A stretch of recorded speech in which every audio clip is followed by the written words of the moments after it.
How to make your best work. Creating for the right purpose.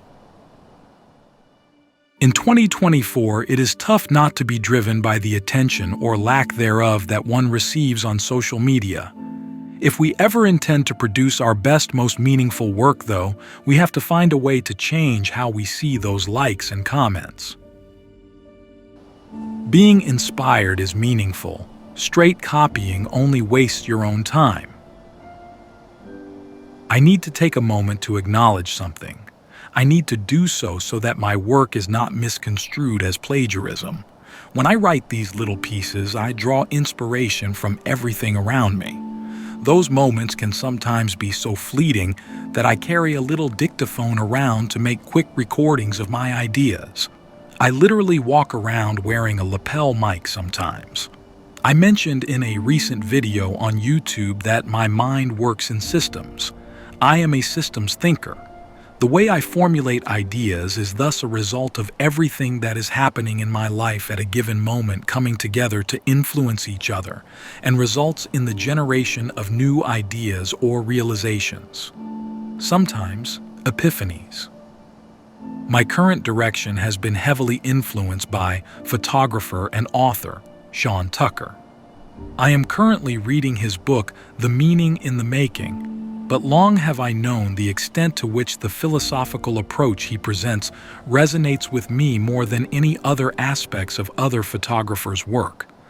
I hope that the positive influence that it has had on me in directing my journey is seen by people like him, Susan Cain and Robert M. Persig, to name but a few impressionable artists that have affected my worldview of late, as them having succeeded in why they wrote their books, or created the things they did in the first place. I don't think that truly influential people in the good sense do those kinds of things purely to get rich. If they did, good for them. Regardless, it has helped me in some way. To that end, I often find parts of the media that I am consuming sparking realizations that are relevant to aspects of my own life when I am in those specific chapters. Currently, it is the chapter in The Meaning in the Making, or perhaps one of Sean's videos, that speaks about social media and jealousy, and essentially amounts to sticking to the true reason that you create what you do. For me, it has come at just the right time in my creative journey, and so I am writing about what he has written and how it has influenced my worldview, and subsequently changed the trajectory of my work and life. As an academic and musician, I feel I am well aware of the distinction between plagiarism and influence or inspiration. My writing and work are certainly not the former. If anything, I am eternally grateful to have found these sorts of works that have been nothing but good for my mental health and overall direction for my work and life. The need for external validation. This is something that I have spoken about before and likely will again as my knowledge base and experience evolves. The need for validation. I don't feel like digging through the boundless archives of psychological academia to reference the why and the how of it, but know that I have identified it as a problem for me. I also know that in my case it did not come as a lack of parental figures growing up, or something like that. It was my inner child who chastised himself for never being good enough. If I try to think back, it became noticeable in my later years when I entered the workplace. I think most of the millennial workforce would by now have had a similar feeling at some point in their career. Mistake number one was to give those careers the power over me that I did. I was aware from the start that working for a large corporate entity was a thankless task, but I could not help but seek the approval of my superiors. All I wanted was to be good enough at my job and gather enough knowledge to make my way to the dream of being able to control my time when I would one day have a child who would see me there at every sports event, supporting them. I had a rough idea of what that looked like, and part of it was the external validation that said, "You are a good engineer, you are, despite how you may feel about your past failures." Leanne and I always have been on the same wavelength about the fact that time together and with our families was more valuable than any sum of money. We also knew that in our early careers, we had to put in the hours to reclaim them later. I just took it too far. I depended too much on external validation because I was not intrinsically strong enough to believe in myself. Still, I fight that battle every day, as I am sure most people do. However, with each realization, I am getting stronger at pushing back on my own worst enemy, myself. The good and bad of technology. Every phenomenon, when viewed as a dichotomy, can be seen as being either good or bad. Whatever the property you assign, let's assume that these things only have one or the other property. In reference to technology, the internet, social media, and so on, the subject has been discussed ad nauseum. The relevant part of it for this discussion is how it affects me as an artist, how I see my work and myself as a person regarding my sense of self-confidence. The good. We have access to the entire world as an audience. Do we really, though? The gatekeepers of the past are still there. You just don't see them and have to win over their favor in the way you used to. They're just called algorithms now. Alas, we do have access to a wealth of resources that we did not have access to before.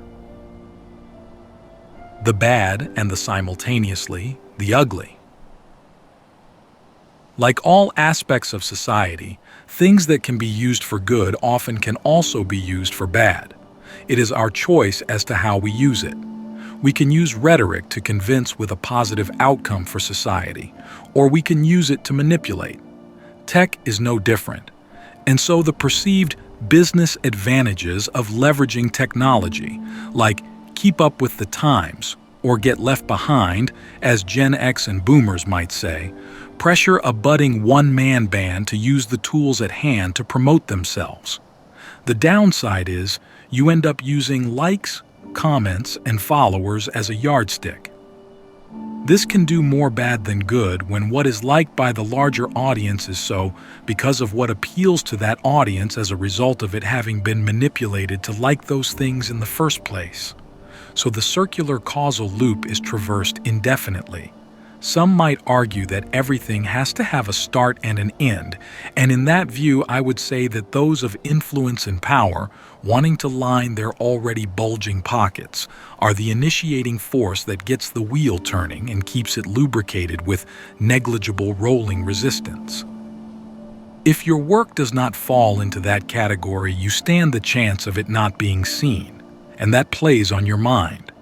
Out of fear, you start to change your work and how it is presented in order to fit in. Not much unlike what I did to fit into society when I was younger. It is that part of our super ego that drives us to do this. It is not an easy thing to rebut honestly, especially when starting out. You are so worried about what the business world says about competition and getting to the market early with new ideas and being unique and it takes a lot of learning, unlearning, and hard internal work to fight back. I am only beginning to gain a millimeter of ground now, and I am sure I will get pushed back again. I just need to remember that as I am gaining ground, even if just 1 millimeter at a time, I am moving forward. I am going to get pushed back. I am picturing a scrum in a rugby game or yard gainage in an American football game. The mistake I made previously was focusing on the other team, the external forces, the ones I have no control over, the number of likes, followers, and comments, instead of focusing on pushing forward with my work, the work that moves me and moves me forward. Realists and pessimists would argue that a meter gained but 2 meters lost is a net gain of -1. True, but the other team, society, are much, much bigger than me. Expending energy on trying to push back does nothing but waste that energy that could have gone into moving me forward, even if just a little. Even if I don't ultimately reach the try line or end zone, at least I would have reveled in the small wins before I die. Who I want to be. In my previous article, I spoke about where I wanted to take my work. I want to be the person who helps others like me who want to be seen and have the talent and passion to do it, but are also being pushed back by society. I want to add to your pack in the scrum. I want to be an additional force that keeps you motivated and pushing forward. That is what a mentor is. If learning with me is something that you might be interested in, please reach out and we can chat further.